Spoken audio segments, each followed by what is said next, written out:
In the words of a great journalist back in the day, hello, good evening, and welcome. And that's probably the worst David Frost impression there's ever been. But hello, good evening, and welcome to another episode of Dazed and Confused. Sorry, it's a late one today. Today kind of got away with us a little bit. We had a bad night with Max, our little one. And basically today just went kind of out the window, to be fair. But anyway, we are live now, and that's all that matters. So thank you very much for joining me.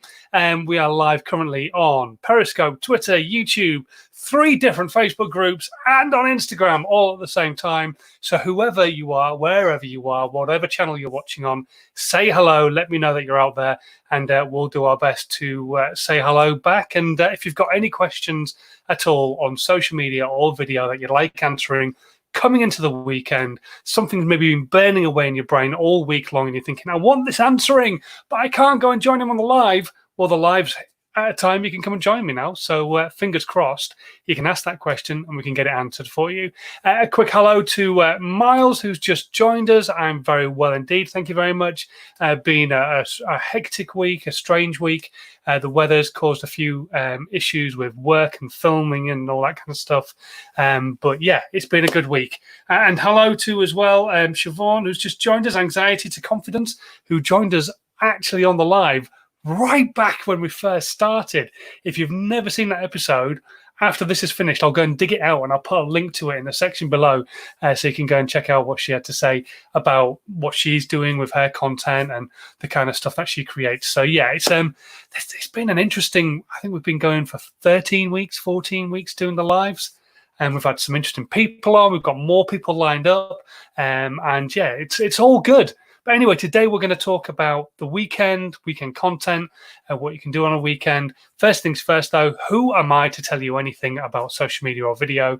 Well, I'm Simon Scholes, and I am the founder of Perception Studios. We're an award-winning visual marketing agency, and we help brands and businesses create content that really helps them stand out on their social media, be it video, animation, aerial work, graphics, all sorts of different types of stuff. However, a few years ago, it became obvious to me that not every brand, not every business had the budget, had the marketing budget to have content created on a regular basis. Because as we all know, to have an impact on social media, you need to be consistent with your content. And if you don't have the budget to have stuff made all the time, what could you do yourself to actually have content going out for your audience? Well, that's where I came up with How to 9 Times Your Social Media.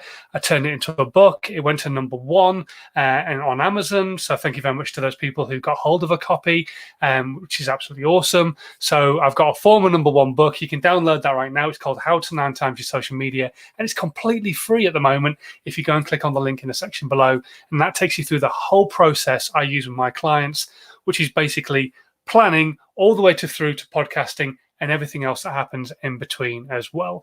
So hopefully, if you've not got a copy already, go and download it and it might help you out. We're also tonight, because of that, going to be answering your questions. That's what I'm here for. I just want to be able to help you get onto that content creation journey. So if you're not already creating content, or you're struggling with it for your business, for your brand, or maybe your business and brand could be doing more, and you want to try and convince your boss that you should be doing more, maybe direct them towards these particular pieces of content, get them consuming it, and maybe they'll start getting on board with creating more stuff for your brand, for your business. Good evening to Ed, who's just joined us. I am diddling very well indeed. Thank you very much. Thanks for joining us on Facebook at the moment. Anybody else? Q's has just joined us as well on Instagram Live. I think that's Miles. So maybe he's watching us in 2 places at the same time. Awesome. That's what we want. Real support. Anyway, so weekend content. We are coming up into the weekend. I talk about this every single weekend. So if you've heard me say this before, you're going to be sick of me saying it over and over again. Social media does not work a 5-day week. I want you to digest that. I want that to sink in. Social media does not work a 5-day week.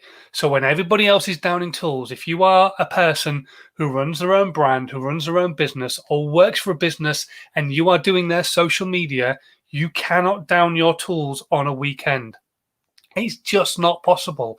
You have to be putting content out on a weekend as well. Now, I'm not saying you have to spend the whole weekend working because you want some time off as well. However, scheduling some content to go out, absolutely fine, but also being active on social media as well, making sure that you can go back to notifications, making sure you're putting out some stuff that's relevant to that particular day, saying hello to people, just generally being social on a weekend is so important. There's a few reasons. So the first reason is on a weekend, there is a whole new audience consuming content because, as I say, people are working through the week. They're consuming nothing because they have the phone, but they're not allowed to use it. They're in work, and the boss obviously isn't overly keen on them going through social media and maybe trying to make more money on their own personal business rather than the boss's business at the time. So they can't consume your content. They can't maybe buy what it is that you've got to say on a weekday. On a weekend, it's a totally different kettle of fish. They're not in work. They have more time on their hand. They stay in bed a little bit longer and they lay there scrolling through social media, consuming content. And if you're not putting anything out on a weekend, then you're on a hiding to nothing because your competition are 110% definitely doing it because they understand the power of social media. I've had a lot of people in the past when I've talked about this say, if I put out content on a weekend, well, I don't need to, because if my audience aren't still there on a Monday, then so be it. And they're completely forgetting the fact that it's a totally new audience on a weekend. Yes, you have the audience you've already built up. There's people who care about you, who care about what it is that you've got to say, and will possibly share that content out. But on a weekend, there's a whole potential new audience. So not only could you be talking to a new audience, but the guys who are your current audience and will share your content could be sharing it to a new audience as well. So the exponential growth that I spoke about the other day, where you have 10 people who watch your content and share it with their audience, and they are sharing it with 10 people who like it, so you get an extra 100 people like your content, that number could be even higher on a weekend because there are more people able to consume content on a weekend.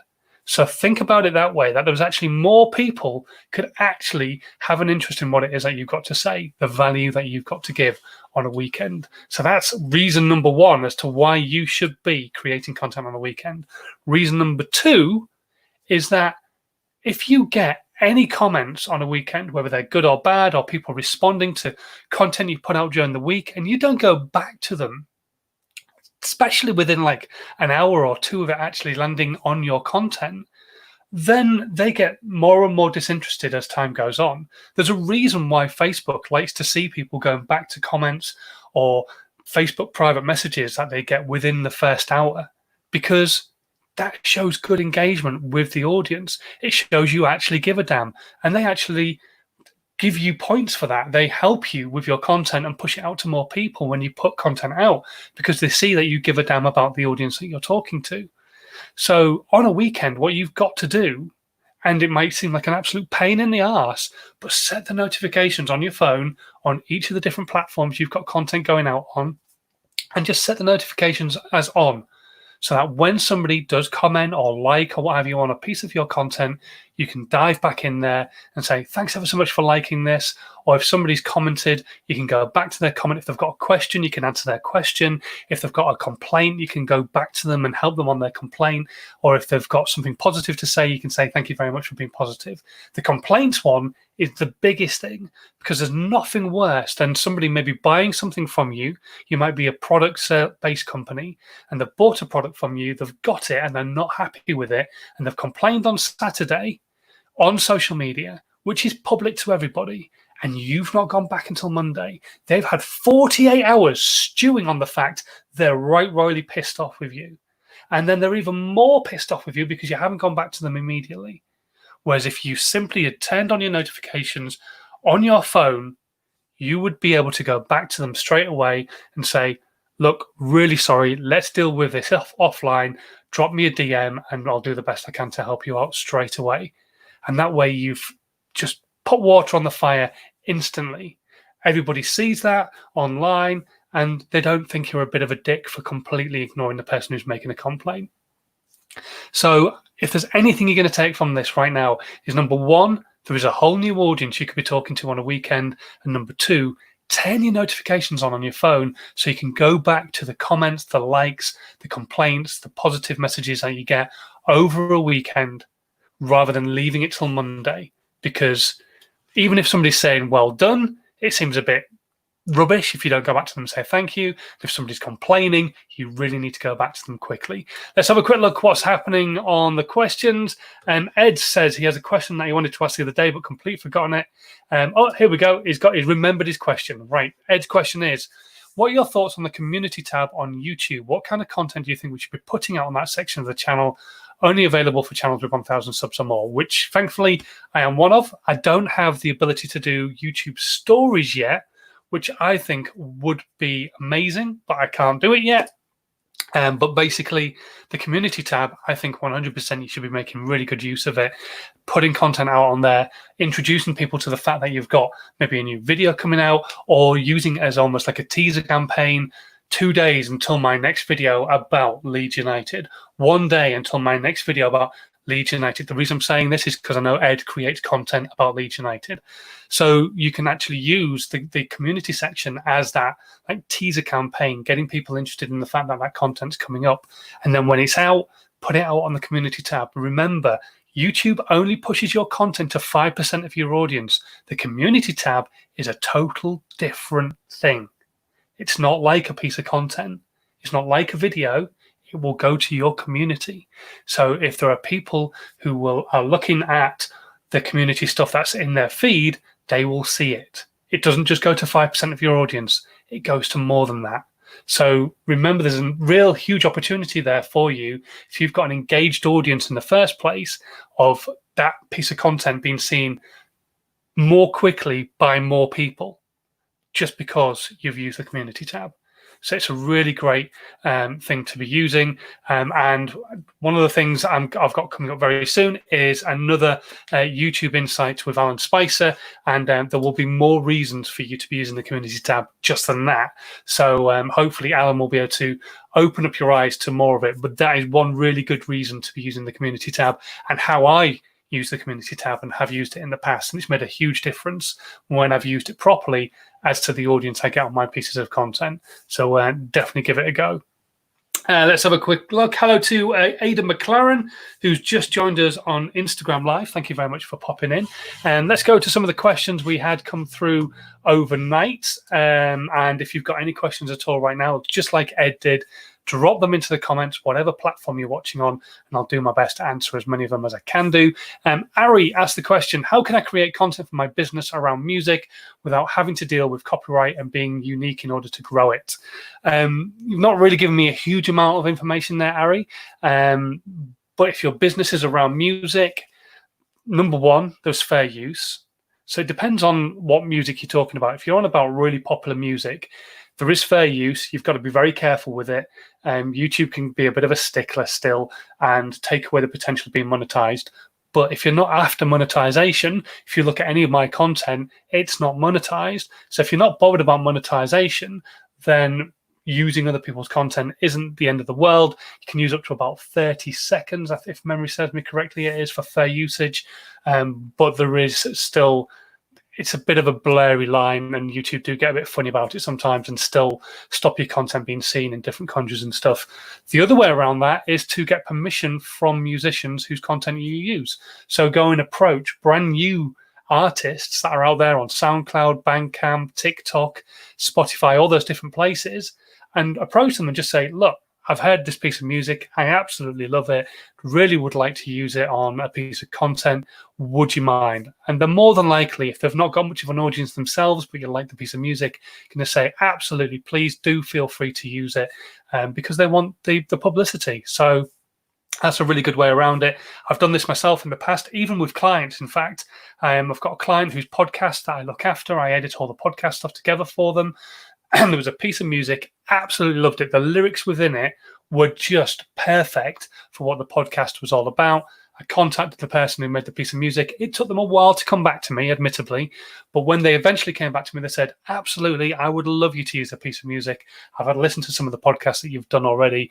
Definitely slide it in there. And so I took that piece of music and I made it their intro music for their podcast. And it sounds the dog's bollocks. So you've got no harm in actually asking people if you can use their music. You've got less of a chance if it's Coldplay or U2 of them turning around and saying, yeah, sure, feel free to use our music. But if it's Steve Harley, not Steve Harley, because that would be another famous person, but Steve and his banjo, and then Steve and his banjo might say, yes, sure, feel free to use our music on your content. You just, you never know. You don't ask, you don't get. So yeah, get out there and start asking. And just remember, you've got fair use as well, but it can get a little bit flaky at times on YouTube especially, and Facebook. A quick hello to Hungerford Food Festival have just joined us. That's happening very soon. In fact, they're doing a socially distanced food festival, which will be awesome. And Ed McIntyre as well, who's just joined us because his Facebook's not working. So he's joined us on Instagram instead. Yeah, I don't know what's going on, but all the people who were watching, and there was a significant number, have just completely gone off the main stream. So I don't know what's going on there. Maybe there's some sort of issue with StreamYard at the moment. We will find out when we finish the broadcast, but not to worry. If you've got any questions, if you are brand new to the stream right now, please do feel free to drop them into the comments, whatever platform you're watching on, if you're still actually watching on any of the other platforms, or if you're just on Instagram. But stick them into the comments. I'll do my best to answer as many of them as I can.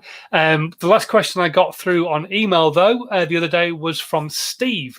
And he says, my product is doing fairly well in the UK, but I've been getting a lot of hits from Turkey and also the Middle East as well, but they're not really converting. How can I begin to try and convert those people on my social media? Okay, this is something I spoke about a little while ago, and I think this is genius from Gary Vaynerchuk. I'll be absolutely honest with you. This is an idea I stole from him. I gave to somebody else. It worked really well for them. So hopefully it'll work for you as well, Steve. So something I noticed on Gary Vaynerchuk's content is he was talking or doing a lot of talks in the Middle East. And so I started searching a little bit more about the Middle East, and you found that Gary Vaynerchuk actually had his English content, but he also had content for the Middle East that he was putting money behind, but it was specifically in Arabic. Obviously, Turkey is not Arabic, it's a different language, but you could actually have something there where you could start to create content for your social media channels that is around the languages spoken in those countries. So you need to go deeper into your analytics. Obviously, you know about Turkey, the Middle East, there's a lot of different countries in the Middle East. Find out which countries are hitting really hard. Maybe it's Saudi Arabia, maybe it's Qatar, maybe it's Dubai, whatever. And then have content created specifically for those countries. So make some content, get some actual text to go with it, and then send it off to a translator, get a proper translation done. I know Rev do translations. I don't know all the languages they do them for. You can check out rev.com by clicking on the link in the section below. There's a link for them down in my description box. But yeah, you need to get the content translated properly. Don't, for the love of anything, use Google Translate, because it will get the intonation wrong and you will end up offending somebody or it just not hitting home completely right. But I think that's a really great way to approach trying to convert those people, because they obviously like your product, but there's something that's maybe just not sitting right with them. And it could be the fact that the content is in English. So what I would definitely suggest is getting your content, just trying it out, and this is completely creating a whole new channel, not completely muddying the waters with your English channel, starting a new channel with Steve's product, Middle East, and looking at what you can do with Saudi Arabia, Qatar, and Dubai, and having specific content created for those channels so that you can actually start talking to those people directly with engagement.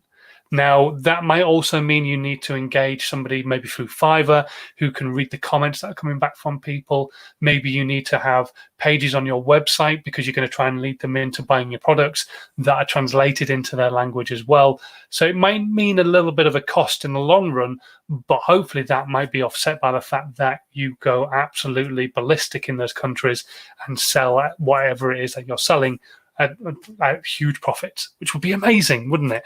And if you do, don't forget who told you what to do in the first place. That would be very nice of you. Thank you very much. Hello to Cusa, who's asking me. I can't really put you in on the video because you're on Instagram, and obviously I'm broadcasting to other people as well, so can't really do that. But thanks for asking all the same. And that's pretty much it, questions-wise. Hopefully you got some value from this, though.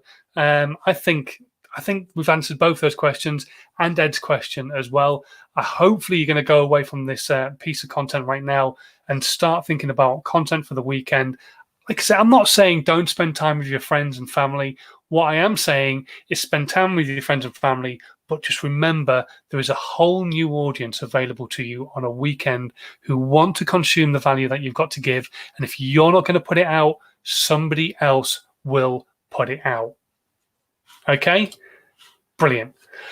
Right, I'm going to disappear. Thanks ever so much for watching. If you are brand new, as always, I'm going to ask you right now, please hit that subscribe button.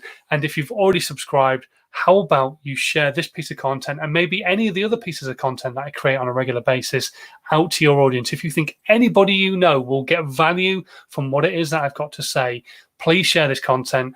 Get more people into the community, get more questions being asked by people, and they could be asking the questions that you desperately want to ask, but you're not too keen on putting your hand up and asking it yourself, or they might do. So why not share this content with your audience? That would be absolutely amazing. And if you are too scared to stick your hand in the air, but you would like to drop me an email and maybe have a chat on email, my email address, if you're watching on the live right now or on the replay, is scrolling across the bottom of the screen. And if you're listening to this version on podcast, it's in the description box below. Go and give that a click and drop me an email with any questions you want to ask about social media or video. Okay. Thanks ever so much for watching. As always, it does amaze me, even when I have to shift the schedule around and move to a different time, that people still come and join me. So thank you so much for that. And until Monday, have a great weekend. The weather's apparently going to be good down south. I don't know what it's going to be like anywhere else. But yeah, we're going to have some sunshine. So yippee. Anyway, I will see you on Monday. Stay safe. Have a great weekend, and I'll see you soon. Bye.